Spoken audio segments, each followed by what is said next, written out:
شیطان انسان کو ہر وقت اپنے شکنجے میں لانے کی کوشش کرتا رہتا ہے۔ جب شیطان بندے پر حاوی ہو جاتا ہے تو اس بندے کے ذہن میں مختلف قسم کے وسوسے پیدا کرتا رہتا ہے۔ وہ ہر طرح سے انسان کے دل و دماغ میں ایسے خیالات پیدا کرتا رہتا ہے کہ انسان کو اللہ تعالیٰ کے راہ پر چلنے سے دور کر دوں۔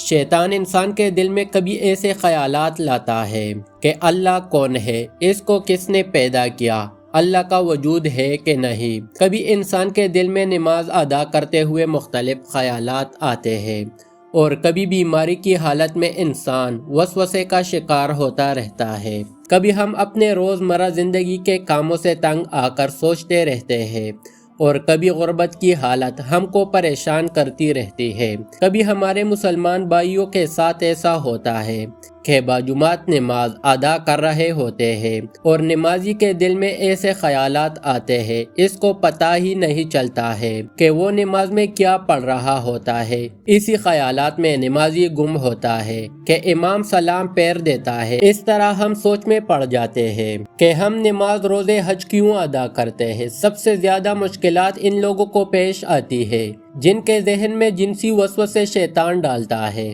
جب شیطان کے کسی عورت کو آپ کے لیے انتہائی حسین کر کے آپ دل و دماغ پر حاوی کر دیتا ہے تو پھر انسان پوری طرح سے شیطان کے شکنجے میں چلا جاتا ہے۔ جنسی خواہشات پر تمام برائیوں کی جڑ بن جاتی ہے۔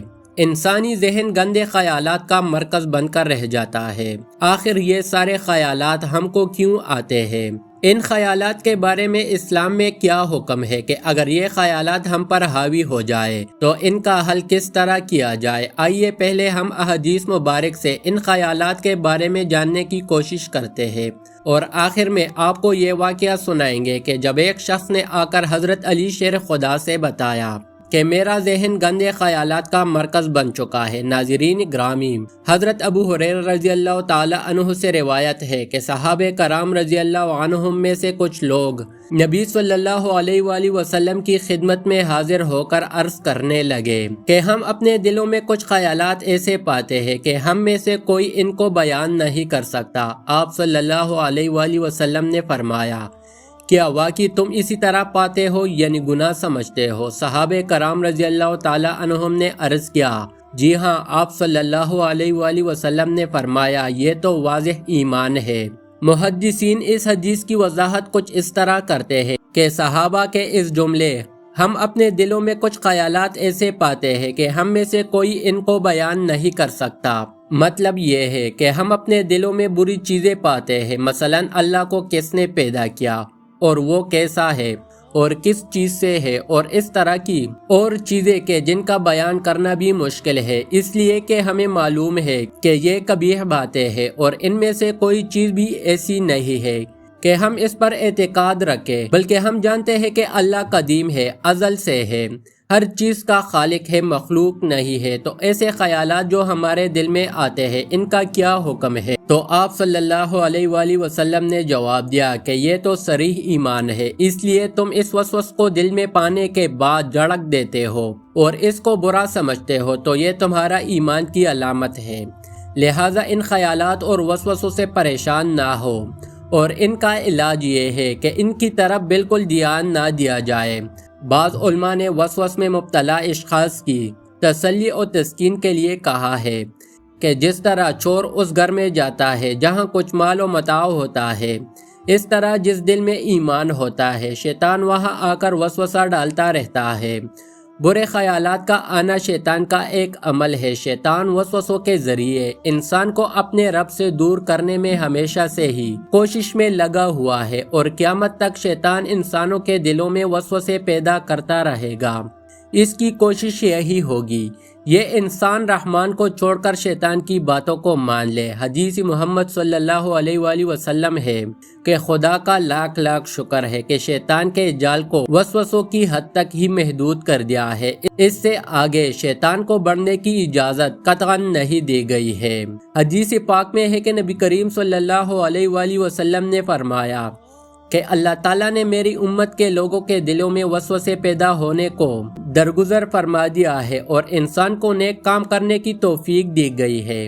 مومن کے دل میں وسوسوں کا پیدا ہونے سے مومن کو گناہ نہیں ہوگا، بلکہ مومن جو نیک کام کر رہا ہوگا اللہ تعالیٰ مومن کو نیک کام کے بدلے نیکیاں عطا کرے گا۔ جو لوگ ہر وقت خیالات میں گم ہوتے ہیں، ایسے لوگ دوسرے کاموں میں سسروی اختیار کرتے ہیں، وہ ہر وقت وسوسوں میں ہی رہتے ہیں، وہ سوتے اٹھے لیٹے گھر سے باہر جاتے ہیں، گھر میں داخل ہوئے شریعت کے خلاف وسوسوں میں رکھتے ہیں۔ اس طرح شیطان ایسے انسان کو کبھی بھی برے خیالات سے آزاد نہیں ہونے دیتا، وہ ہر وقت انسان کو شریعت کے خلاف بھڑکاتا رہتا ہے کہ انسان زیادہ سے زیادہ سوچے اور ہر وقت دماغی تھکاوٹ کا شکار رہے اور اس کو اللہ تعالیٰ کی طرف رجوع کرنے کی فرصت ہی نہ ملے۔ حضرت ابو ہریرہ رضی اللہ تعالیٰ عنہ سے مروی ہے کہ رسول اکرم صلی اللہ علیہ وآلہ وسلم نے فرمایا، ہر انسان کے پاس شیطان حاضر ہوتا ہے اور اس کو ان خیالات میں مبتلا کر دیتا ہے کہ آسمان کو پیدا کرنے والا کون ہے، زمین کو کس نے پیدا کیا، یہ سارا نظام کون چلا رہا ہے۔ نعوذ باللہ، شیطان انسان کے دل میں یہاں تک خیالات لاتا ہے کہ اللہ تعالیٰ کو پیدا کرنے والا کون ہے۔ اگر انسان پر شیطان اتنا حاوی ہو جائے تو اس شخص کو چاہیے کہ اللہ تعالیٰ سے دعا کرے، اے اللہ مجھے شیطان مردود سے چھٹکارا عطا فرما۔ ایک اور حدیث میں ہے کہ حضرت ابو ہریرہ رضی اللہ تعالیٰ عنہ سے روایت ہے کہ رسول اللہ صلی اللہ علیہ وآلہ وسلم نے فرمایا کہ لوگ ہمیشہ ایک دوسرے سے پوچھتے رہیں گے یہاں تک کہ یہ کہا جائے گا کہ مخلوق کو اللہ نے پیدا کیا تو اللہ کو کس نے پیدا کیا۔ تو جو آدمی اس طرح کا کوئی وسوسہ اپنے دل میں پائے تو وہ کہے میں اللہ پر ایمان لایا۔ ایک روایت میں یہ اضافہ ہے، اللہ اور اس کے رسول پر ایمان لایا۔ یہ بات یاد رکھیے کہ شیطان انسان پر اس وقت بہت زیادہ حاوی ہو جاتا ہے جب ہم اپنے ایمان کا دامن چھوڑنا شروع کرتے ہیں۔ ہم کو چاہیے کہ ہم اللہ تعالیٰ کی عبادت میں اتنا مشغول ہو جائے کہ شیطان خود بخود ہی بھاگ جائے کہ یہ مومن میرے شکنجے میں آنے والا نہیں ہے۔ ہم کو 5 وقت کی نماز باجماعت قائم کرنی چاہیے، قرآن پاک کی تلاوت ہر روز کرنی چاہیے، عمرہ حج زکوٰۃ کرنی چاہیے، ہر وقت اللہ تعالیٰ کا ذکر کرتے رہنا چاہیے اور اس بات پر یقین رکھنا چاہیے کہ اللہ تعالیٰ ایک ہے، اس کی نہ کوئی اولاد ہے اور نہ ہی اس کو کسی نے پیدا کیا ہے، وہ واحد ہے، صرف وہی عبادت کے لائق ہے۔ حضرت محمد صلی اللہ علیہ وآلہ وسلم اللہ کے آخری نبی ہے۔ زندگی اور موت دینے والا صرف اللہ تعالیٰ ہی ہے۔ حرام کمائی سے اجتناب کرے، حرام کی کمائی کھانے سے بھی شیطان انسان پر حاوی ہو جاتا ہے، اس لیے ہم کو حرام کی کمائی سے بچنا چاہیے۔ اگر یہ باتیں ہمارے ذہن میں چھا جائے تو شیطان کبھی بھی ہم کو شرک جیسے خیالات میں نہیں ڈال سکتا۔ ایک دفعہ ایک شخص حضرت علی رضی اللہ تعالیٰ عنہ کی بارگاہ میں حاضر ہوا اور کہنے لگا، اے علی رضی اللہ تعالیٰ عنہ، مجھے ہر وقت برے خیالات آتے رہتے ہیں، میں ان سے کس طرح چھٹکارا پا سکتا ہوں؟ حضرت علی رضی اللہ تعالیٰ عنہ نے فرمایا کہ حرام کی کمائی اور حرام کے کاموں سے ہمیشہ اجتناب کرو، کیونکہ حرام کی کمائی اور حرام کاموں کی وجہ سے بھی انسان کے دل میں برے خیالات آتے رہتے ہیں۔ جب بھی تم حلال کی روزی کھانے کے لیے اپنے دسترخوان پر بیٹھو تو یا غفورو، یا اللہ، یا رحمان پڑھ کر پونگ مارو۔ اگر آپ اس عمل کو اپنا لو گے تو تمہیں برے خیالات آنے بند ہو جائیں گے۔ اللہ تعالیٰ سے دعا ہے کہ اللہ تعالیٰ ہم کو حق حلال کی روزی کمانے کی توفیق عطا فرمائے اور ہمارے دل سے تمام وسوسوں کو دور فرمائے۔ آمین ثم آمین۔